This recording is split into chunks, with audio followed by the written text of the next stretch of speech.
Guess everybody did good. All right, here are the questions from the people in their underwear.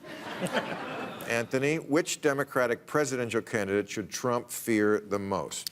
So I'm probably a little different from Governor McAuliffe. I would be going younger with somebody like Senator Harris or Mayor Pete Buttigieg. And I think that contrast, okay, and the thing I tried to say last time we were on the show, go out there and speak to the people that Trump won last time. Don't call them deplorable or white nationalists. Go out there and understand what's wrong with their economic situation.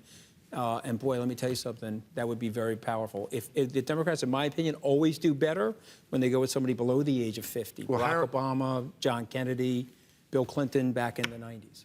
Okay. That would be me. Go for somebody younger. Catherine, what's your reaction to Beto saying what the fuck to the press in regards to their coverage of Trump's racism? I think that was a perfectly valid response, frankly. I mean, like I said, I think that was in response to the question, do you think Trump is a white supremacist or a white nationalist or something like that? And Beto said, like, yes, obviously. And it's not just because of stuff he said this week, and it's not just because he refused to rent to black tenants in the 70s. There was also him saying that the Central Park Five should be executed and still refusing to back down from that, birtherism, you know, Muslim ban, all that other stuff. Okay. So, long history of this. Richard Engel, why is Trump harsh on China except when it comes to the pro-democracy protests in Hong Kong?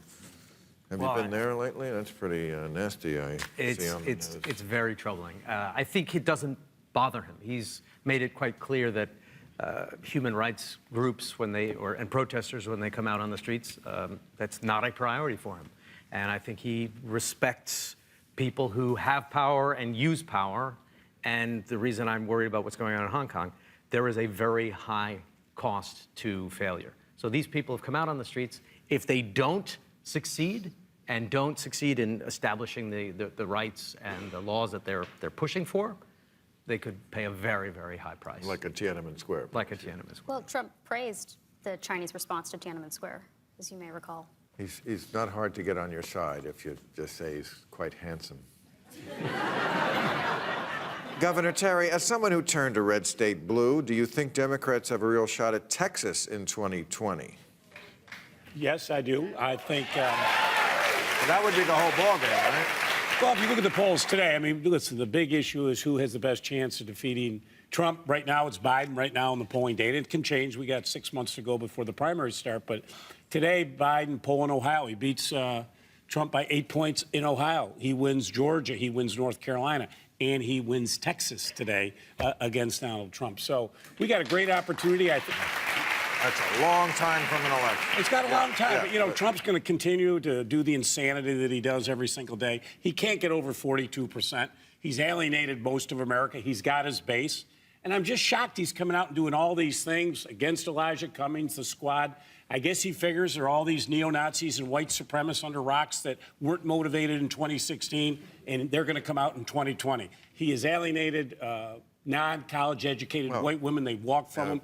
We have a huge opportunity now in the White House. I think you just did what Hillary did last time when she said deplorable. It sounded to some people like you called everyone who voted for him Nazis under rocks. I'm just saying. It's a big block of ours. But that is not what it sounded like you were saying. I mean, neo-Nazis are bad. I know, but every person who voted for Trump is not a neo-Nazi under a rock, right? No, but why is he doing this? He's trying to spur a new base for him? No. I mean, who's he talking to when he attacks Elijah Cummings, calls Baltimore rat-infested? I understand. Go home to your own country. Get it. These women were born in this country. Trump bad, you good. Send him home.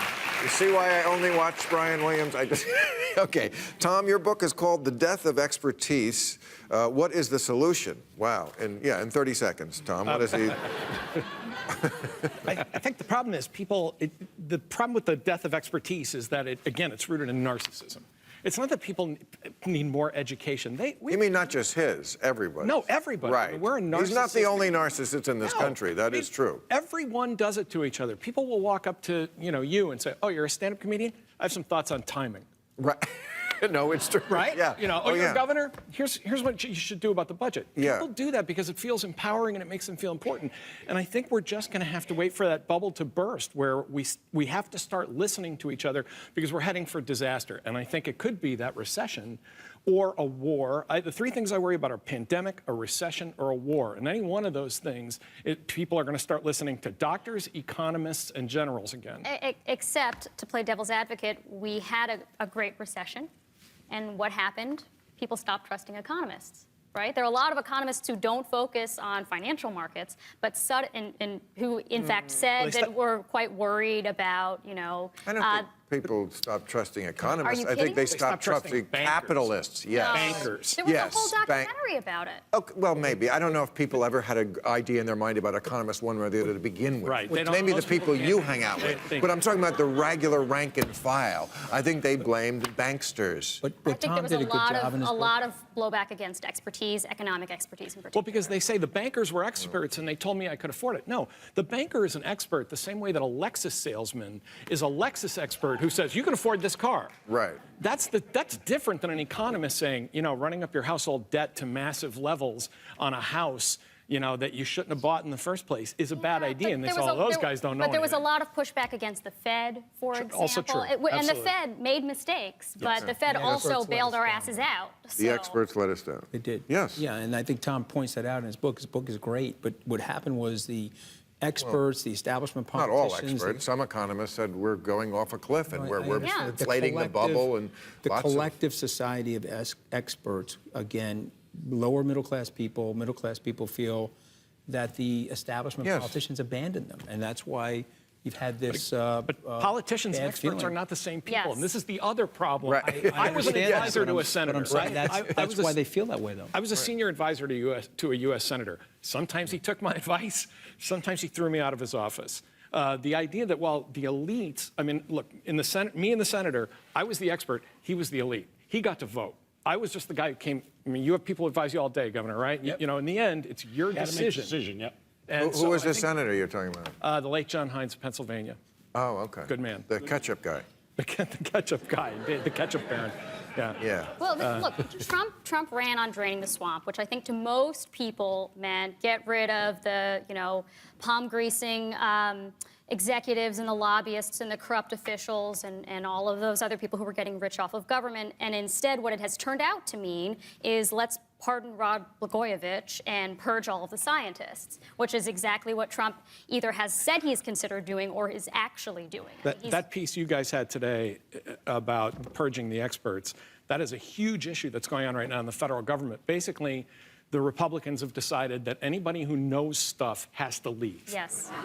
Yes, that's exactly what's happening because they don't Well, want we to. hope they'll come here and join our Yeah. panel. Thank you very much, everybody.